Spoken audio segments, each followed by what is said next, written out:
And then when you get to drugs like acid, Timothy Leary himself, you know who that is, right? No, who's Timothy Leary? Okay, he was the guy who introduced acid in the 60s. He Okay, was I do know who a you're talking Harvard professor. Yes. Who he said, tune in, turn on, drop out. I've seen that picture of him with that quote. Yes, he was quite a counterculture hero to many, but, you know, did some sketchy things, I think. But I knew him at the end of his life. He was a lot of fun and a wise, you know, I mean, he was onto something. And there hasn't been acid, what he did as acid, since almost the 60s. He said there was this one batch made by this one guy. It's very hard to make, Owsley, I think.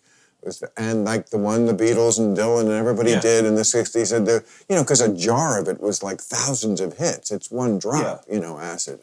And he said, whatever you think is acid, it's just what somebody made. It's speed plus some, you know, ketamine or whatever. I don't know what. See, that's why I never bought into it. It's terrible.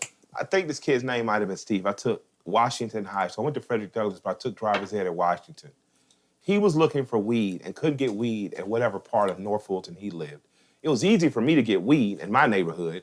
And then he started telling me about what they were doing. I said, so what the fuck, you know, y'all doing up there? They were doing acid, shit like that. And he had told me about this kid who was a skater and that skated with a bunch of what was stamps or tabs in his back pocket and potentially, from what the story said, soaked into him. Say the kid got all fucked up, thought he was an orange, and they had to fucking commit him. Oh. That was all I needed to hear. I was like, yeah, I'm never doing that shit. I was like, oh, cool.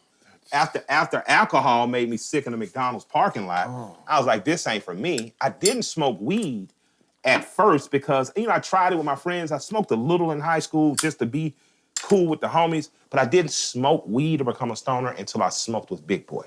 When Outkast was recording, oh, man. Oh, right, they're from your... They put me on, they changed my life, him and Dre, you know, and DJ Swift, like they changed my life.